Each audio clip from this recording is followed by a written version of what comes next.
Greetings and Happy New Year, fuckers. We're having a little bit of a pause and redirect here this week. Hope that's okay. Now, could we keep marching through our self-love series into an episode that is appropriate for New Year planning? Yes. And 'twould have been fitting. But shall we? Not yet. Because the amount of time that we are encouraged to be human in a positive way and feel the softer sides of that reality, I think, roughly zero. So, considering our previous entry, that episode on thawing and expanding our gentler emotions, well, let's not move on too quickly from that, huh? Let's let that linger and keep thinking about it, feeling about it, and working on it softly. But I do want to talk about setting up your new year for healing in line with what we have been working on. So let's combine our efforts. A little side note. There are intensive New Year planning episodes from the past that have a more hard strategizing feel. So feel free to give the Patreon page a search and find them if that's your vibe right now. However, this year, I don't really recommend it. We are taking a different approach, a less heady one that allows more behavioral flexibility and change and emotionality and self-direction. So, no big lead up is really necessary. Here it is. Thinking about last year and thinking about this upcoming year, create 2 lists. 1, what do you want to take with you? 2, what do you want to release? And I recommend, if it makes sense to you, framing and informing these lists with the mission of thawing and expanding and finding room in the smog that is kind of covering a majority of us right now. AKA searching for healing, whereas a trauma response would be constricting and dimming in response to what is happening. So let's work on what to take and expand and what to drop on the ground and walk away from. Now, it's important to notice here that we're not suggesting that you create any whole new behaviors. That's a surefire way to fail a resolution. If you start from 0 and try to hit 100, you're going to be at -7 before January ends. So instead of any of that, I'm saying, what have you already been doing that is headed in the right direction? And how can you commit to that path more consciously and purposely and prioritizedly? You've already established a behavior or touched upon it gently. Now make it a noted part of every day. And similarly, what have you been doing that you can decrease the prevalency or power of? With these 2 lists, we aim for relative change, not absolutes. So, if we're aiming for a life that feels like vibrancy and space, intrigue and warmth, rather than darkness, weight, claustrophobia, chaos, repetition, and frost, well, what do you want to take? And what do you want to leave behind to assist in those measures? And to stop saying that over and over again, let's give you some prompts so that this isn't a lofty, ungrounded, meaningless suggestion. Now, recently, we've been working on compassionate healing and being with ourselves. Those are kind of the major trends of 2024 on this platform. So maybe do something like revisit the choose your own spook venture stops to solidify which parts of your psyche could use a little extra attention. If these things are at play inside of you and they drive you away from yourself so that you treat yourself poorly, well, let's fix that. What do you need in order to live with yourself compassionately this year? Maybe you've realized you need to work on stress management, feeling big emotions, shameful thinking, disassociation, hypervigilance, or fear. Or you just need to pay more mind to those things in order to better understand how they work or really don't work for you to then tackle them next year. Be realistic, work with where you are, and keep it compassionate. That means we don't want to approach any of these aspirations with a cold, dead heart. Can't say frigidity without rigidity.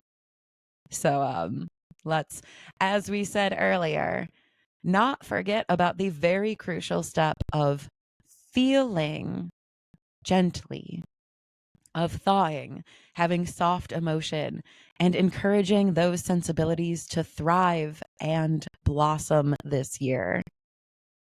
So, as you consider what to keep and what to leave behind, well, remember that some necessary parts of thawing, expanding, and feeling are slowing down, having a place that you feel safe and self-ish, dropping run-around ventures that drain you, releasing undue, illusionary, or ineffective pressures that you put on yourself, sending away old ships that are rotting in your harbor and preventing other vessels from coming in, noticing the trauma air or vibe or taint that you have been living under, and realizing what it's maybe connected to, and being done with those toxic thoughts or influences, and breaking habitual ways of thinking,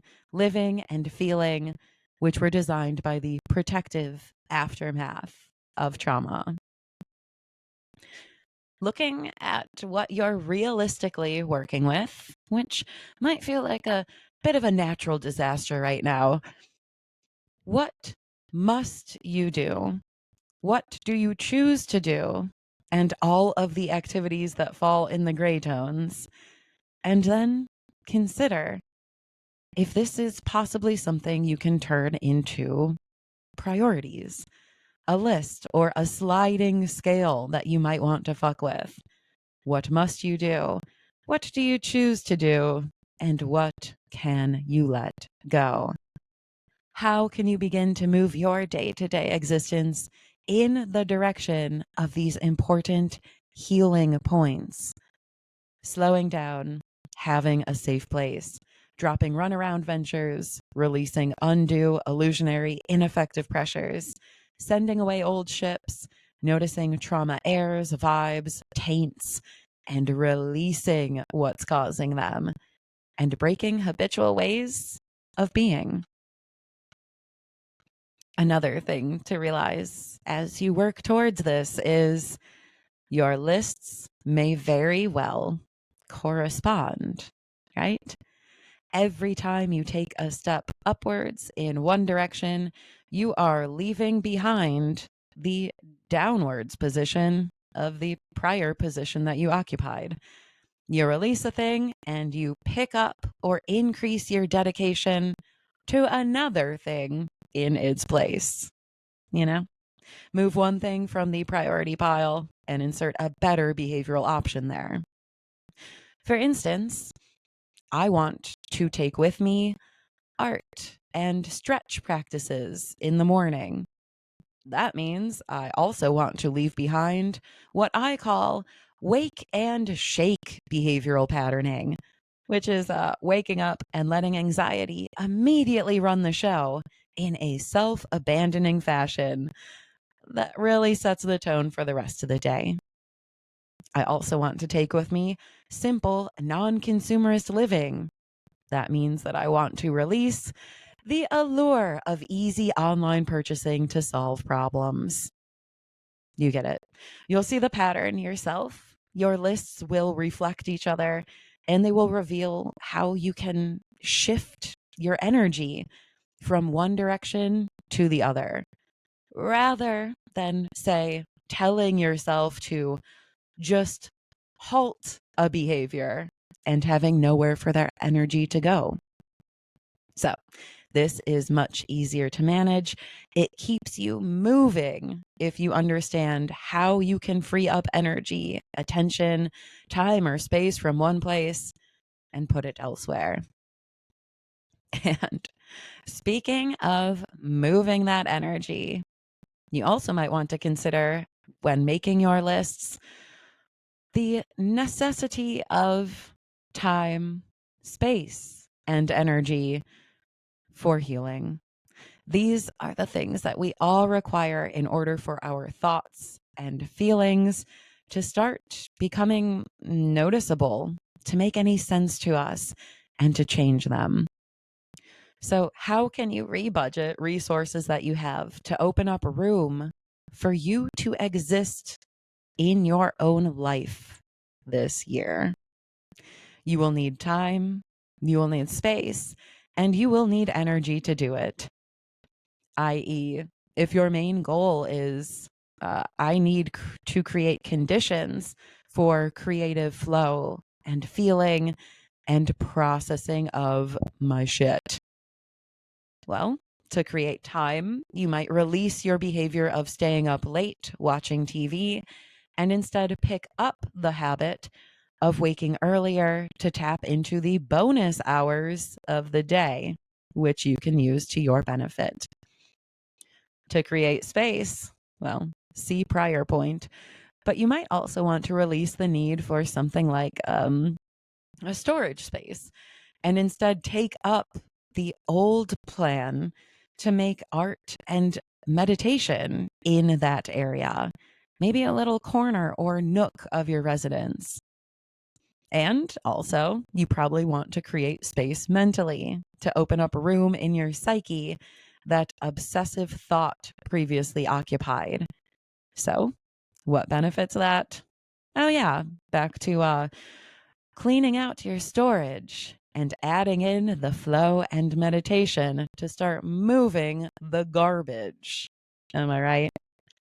And to create energy, you might want to redistribute power from those old worrying and planning and finding work to do brain habits, and instead aim it towards imagination and actualization, or again, meditation.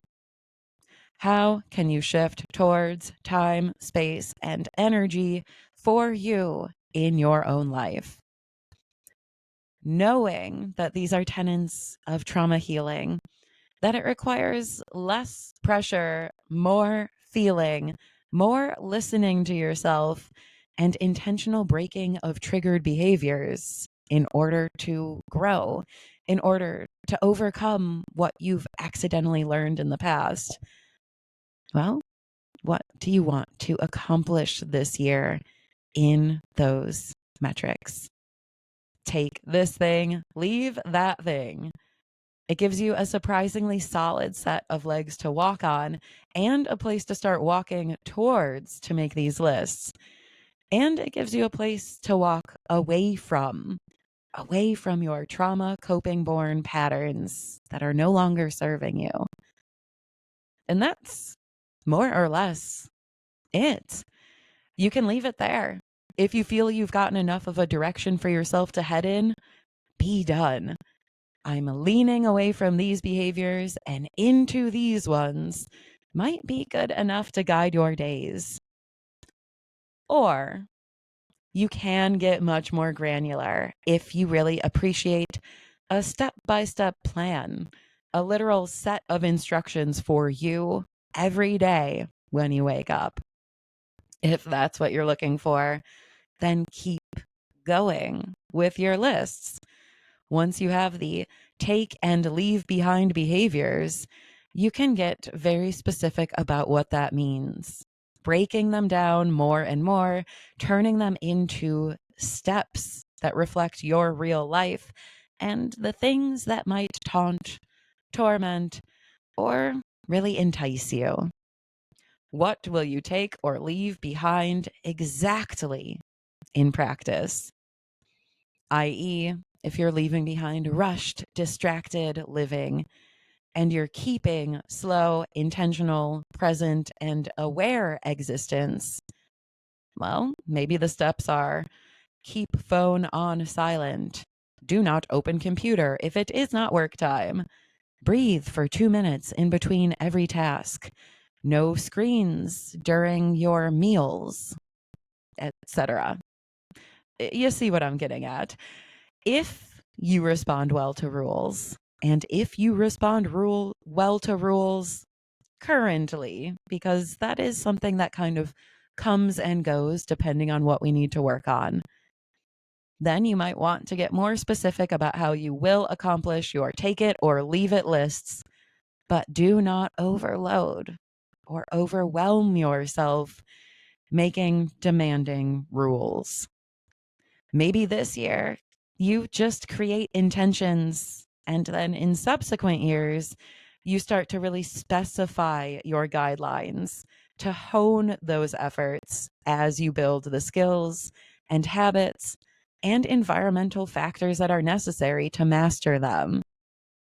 Do not create a police state for yourself, trying to delineate exactly what you are and are not permissed to do this year. Please revisit that episode on aestheticism if you need a reminder. And on that note, also, I have to say, you might really hate this, but don't try to master anything.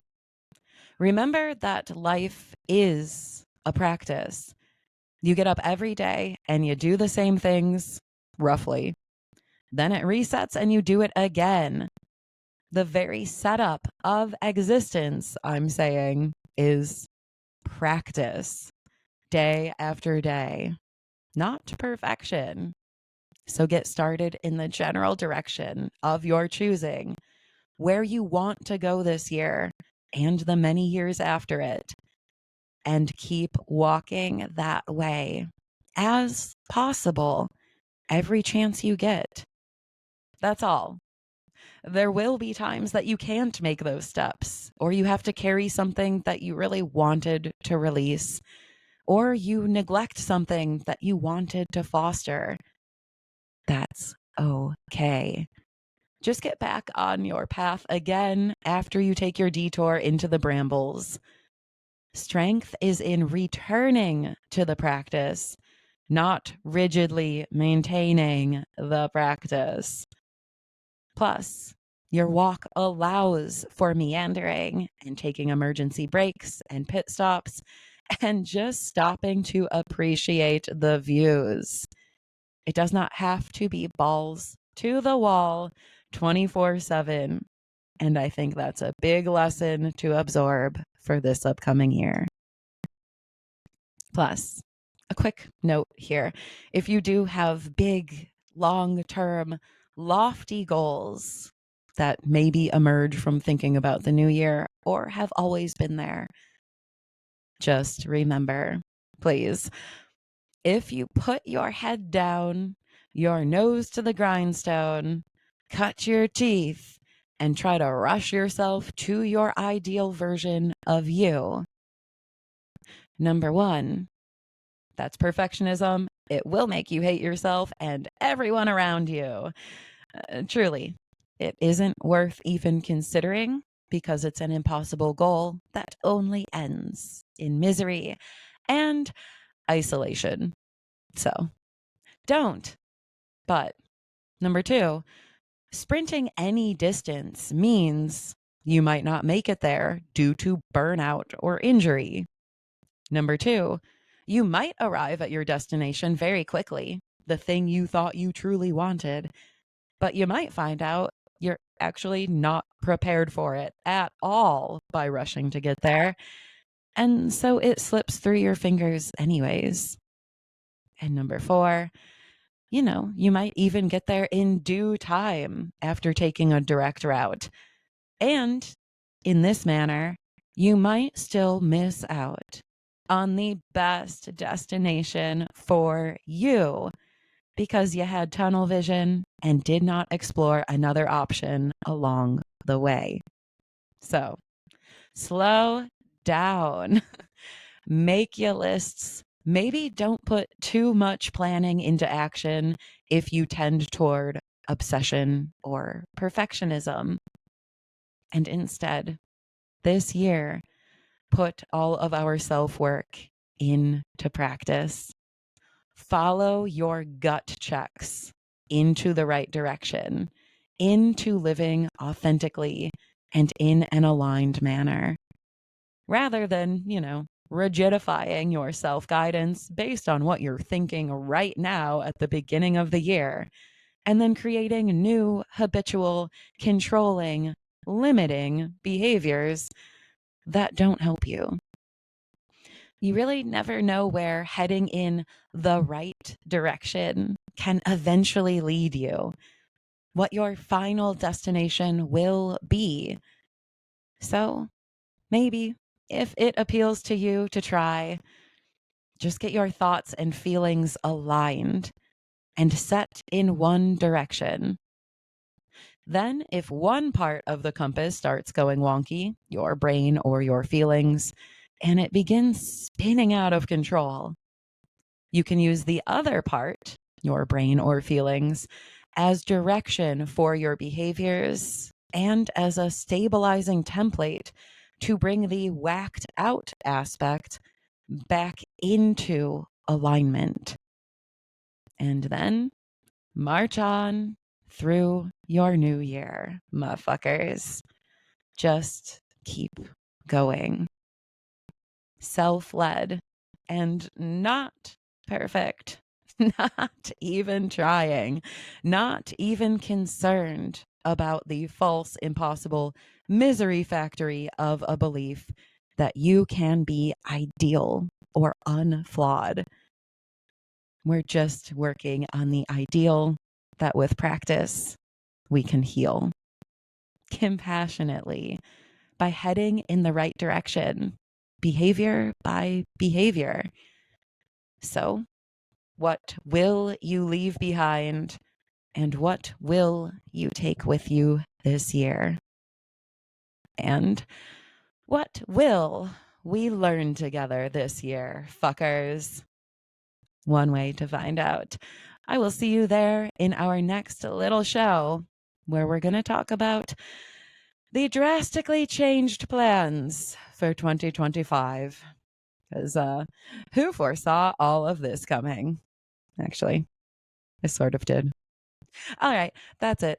Cheers, fucker. Now get listing and get started gently, compassionately, without perfectionism or self protection that isn't necessary into the new year. Cheers, y'all. I'll see you there, and let's keep on stepping together. Bye.